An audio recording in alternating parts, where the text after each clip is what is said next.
अंधेरी रात, बारिश की बूंदें कांच से टकरा रही हैं, जैसे कोई अनकहा सच बताने की कोशिश कर रही हो।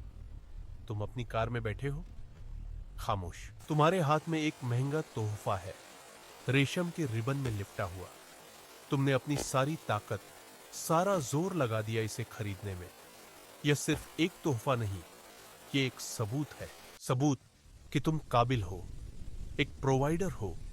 लेकिन सामने वाले घर की खिड़की में अंधेरा है, कोई तुम्हारा इंतजार नहीं कर रहा, और तुम्हारे अंदर एक ठंडक दौड़ जाती है।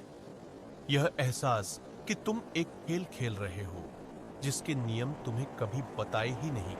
तुम एक प्रोवाइडर हो, यह तुम्हारी पहचान है, तुम्हारी ताकत।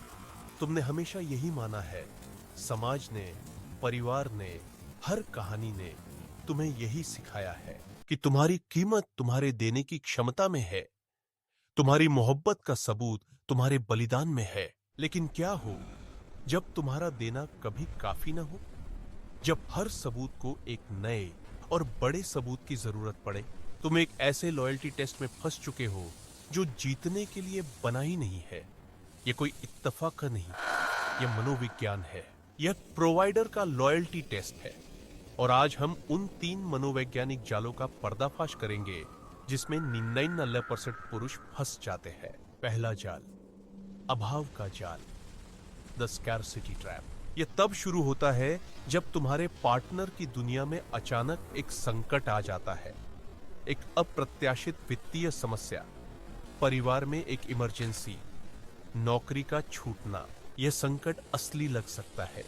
उसकी घबराहट, उसके आंसू, सब कुछ सच्चा लगता है। और तुम्हारा प्रोवाइडर इंस्टिंक्ट जाग जाता है। तुम्हें उसे बचाना है, यह तुम्हारी जिम्मेदारी है। तुम अपनी सेविंग्स, अपने रिसोर्सेज, सब कुछ दांव पर लगा देते हो। तुम उसकी ढाल बन जाते हो। सोचो रोहन के बारे में, एक मेहनती सॉफ्टवेयर डेवलपर। उसने और उसकी पार्टनर मीरा ने भविष्य के लिए पैसे जोड़े थे। एक दिन मीरा रोते हुए आई, बोली, एक गलत इन्वेस्टमेंट में उसके परिवार के सारे पैसे डूब गए, वे बर्बाद हो गए थे। रोहन ने एक पल भी नहीं सोचा। उसने अपनी सारी बचत, अपने सारे सपने उस जार से निकालकर मीरा के हाथों में रख दिए। उसने उसे बचा लिया। वह एक हीरो था, कम से कम उसे ऐसा ही लगा। महीनों बाद उसे सच पता चला। कोई इन्वेस्टमेंट नहीं थी, कोई संकट नहीं था। यह एक टेस्ट था, यह जानने का टेस्ट कि वह अपनी सीमाओं से कितना आगे जा सकता है। यह उसकी वफादारी नहीं, उसकी उपयोगिता का टेस्ट था। अभाव का जाल तुम्हारी अच्छाई को तुम्हारे खिलाफ इस्तेमाल करता है। यह तुम्हारे बचाने के जज्बे को तुम्हारी सबसे बड़ी कमजोरी बना देता है। दूसरा जाल, प्रतिद्वंद्वी का जाल, द कॉम्पिटिटर ट्रैप। यह जाल ज्यादा सूक्ष्म है। यह तुम्हारे अहंकार पर हमला करता है, तुम्हारी असुरक्षाओं को कुरेदता है। तुम्हारी पार्टनर बातों बातों में किसी और का जिक्र करने लगती है। एक पुराना दोस्त, एक नया सहकर्मी, कोई ऐसा जो बहुत सफल है, बहुत आकर्षक है। यह प्रतिद्वंद्वी शायद असल में हो भी ना, वह बस एक कहानी है, एक विचार, तुम्हारे दिमाग में डाला गया एक जहर। अब तुम्हारा हर काम एक प्रतियोगिता बन जाता है। तुम बेहतर तोहफे खरीदते हो, ज्यादा महंगी जगहों पर ले जाते हो। तुम प्यार नहीं कर रहे, तुम अपनी श्रेष्ठता साबित कर रहे हो। आरव को देखो, उसे अपनी गर्लफ्रेंड सान्या पर बहुत नाज था। वह हमेशा सोचता था कि उनका रिश्ता परफेक्ट है। फिर सान्या ने अपने बॉस के बारे में बात करना शुरू कर दिया। वह कितना डायनामिक था, कितना एम्बिशियस था, वह कैसे उसे महंगे तोहफे देता था। आरव असुरक्षित महसूस करने लगा। उसे लगा कि वह काफी नहीं है। उसने अपनी क्षमता से ज्यादा खर्च करना शुरू कर दिया। एक नई कार, एक डिजाइनर घड़ी, सब कुछ उस अनदेखे बॉस को हराने के लिए। वह जीत रहा था, पर एक ऐसी लड़ाई जो सिर्फ उसके दिमाग में थी। सान्या ने उसकी असुरक्षा को एक हथियार की तरह इस्तेमाल किया। यह जाल तुम्हें एक अंतहीन दौड़ में धकेल देता है। तुम एक ऐसे भूत से लड़ रहे हो जिसे तुम कभी देख नहीं सकते और इसलिए कभी हरा नहीं सकते। और तीसरा, सबसे खतरनाक जाल, भावनात्मक शून्य का जाल, द इमोशनल वॉइड ट्रैप। यह जाल तब बिछता है जब भौतिक चीजें काम करना बंद कर देती है, जब पैसा और तोहफे अपना असर खो देते हैं, तुम्हारी पार्टनर अचानक क्या खामोश हो हुआ? जाती है, दूर, उदास।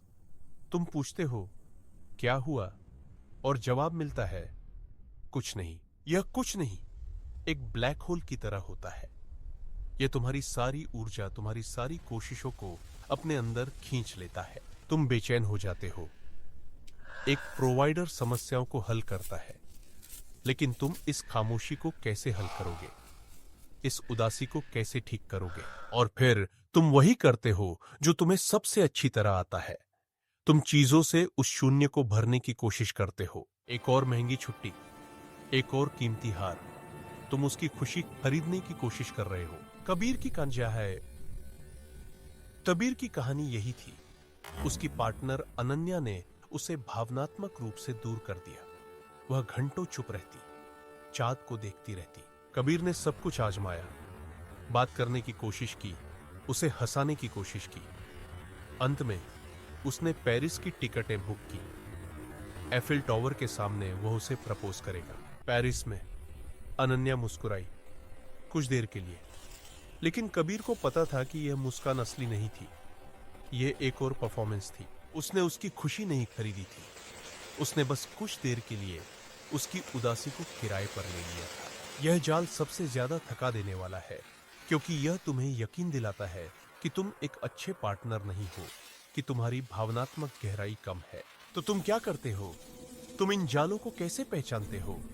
तुम इस खेल को कैसे रोकते हो? सच तो यह है, तुम खेल को खेलकर नहीं जीत सकते। तुम केवल न खेलने का फैसला करके जीत सकते हो। ये टेस्ट तुम्हारी लॉयल्टी के बारे में नहीं है, ये कंट्रोल के बारे में है। ये देखने के बारे में है कि तुम्हें कितना झुकाया जा सकता है, कितना तोड़ा जा सकता है। एक सच्चा पार्टनर तुम्हारी कीमत जानता है। वह तुम्हें उसे साबित करने के लिए नहीं कहता। वह तुम्हारी सीमाओं का सम्मान करता है, उन्हें तोड़ता नहीं। तुम्हारी पहचान प्रोवाइडर होने से कहीं ज्यादा है। तुम एक इंसान हो, कोई रिसोर्स नहीं, कोई एटीएम नहीं, कोई समस्या सुलझाने वाली मशीन नहीं। जब तुम इन जालों को पहचानना सीख जाते हो, तो तुम अपनी शक्ति वापस ले लेते हो। तुम प्रतिक्रिया करना बंद कर देते हो और निरीक्षण करना शुरू कर देते हो। तुम समझते हो कि जो प्यार तुम्हें लगातार खुद को साबित करने के लिए मजबूर करे, वह प्यार नहीं, एक लेन देन है, और तुम इससे बेहतर के हकदार हो।